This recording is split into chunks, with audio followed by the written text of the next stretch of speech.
guys, I welcome you back to Global Education Zone. And in this particular episode, I'm going to be teaching you guys how to name a range. Now, a range is basically a group of cells that are adjacent to each other.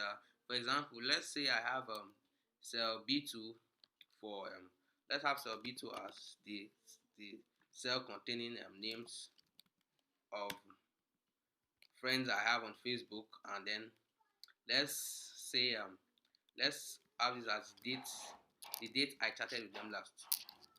So basically, if you have let me just enter some data here. For example, Michael, yeah, Michael, Dan. Okay, Excel is quite strict with data, so I'll bold it so it will be more visible.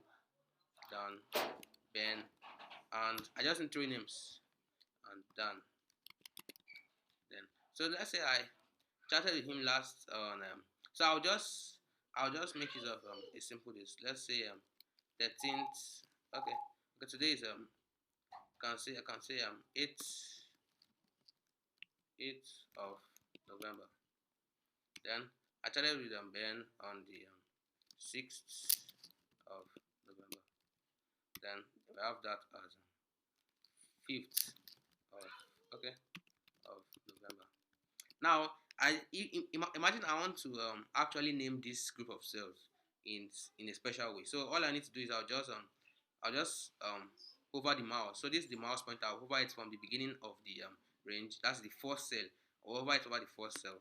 Then I'll actually that was wrong. I'll select the entire range from here to here.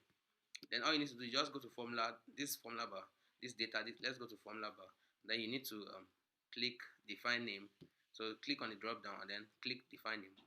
Then you can enter a name, choose a name. So yeah, I'll choose a name as charts.